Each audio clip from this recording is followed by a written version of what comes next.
Tonight, I will take you to the strange intersection between reality and the unknown. A place where our ordinary lives blur and the smallest detail can unravel everything. This is the story of a man whose very identity began to slip, one fingerprint at a time. Marvin Brooks was a quiet detective in a busy city station, known for his sharp eyes and steady hand. But one morning, he woke up to a horror no officer ever imagined. He rubbed his thumb against the bathroom mirror and stared in disbelief.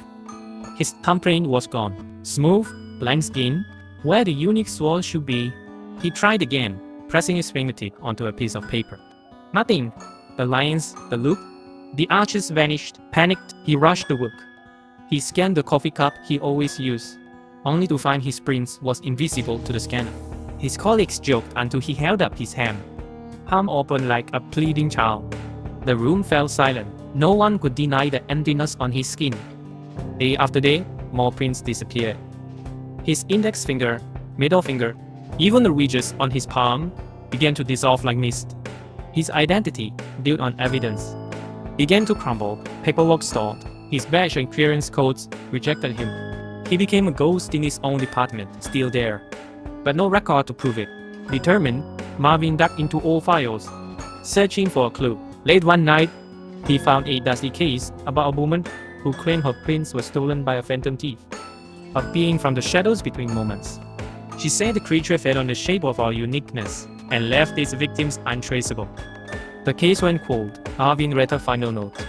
When your prints fade, so does your place in the world. But in between what comes here, that very night, Marvin felt a whisper behind his ear, a voice like wind through glass. Half here, half gone. Find me in the line where light failed. He followed the sound to an abandoned subway station. His tiles cracked and graffiti leaning into darkness. Under the flicker of a dying lamp, he saw it, a faint outline slithering along the wall. A shape, neither solid nor fully gone. He reached out, heart pounding, and touched it. Electricity danced up his arm. The creature spoke. I connect what makes you unique. Your prints, your memories, your stories. You are mine until you have nothing left. Marvin tried to pull back, but found his fingers glued to the shape, the shifting mirror of himself, when it's empty where his prints should be. In a desperate move, he closed his eyes and imagined his life, the moments that made him here. His mother's laughter, a child's first step, a hero's oath. He whispered each memory into the darkness. The creature recoiled, unable to devour what was not physical. With a final scream, it shattered into 1,000 glinting shards that vanished into the rail. Marvin staggered away, his fingerprint flickering back. First a swoop, then a whirl, then complete. He left the station at dawn, clutching his hands like new treasure. But as sunlight broke, he noticed one tiny detail. The scar on his palm where the creature's touch had cut him. And next to it, baked into his skin, a new print, an unfamiliar symbol that pulsed with cold light.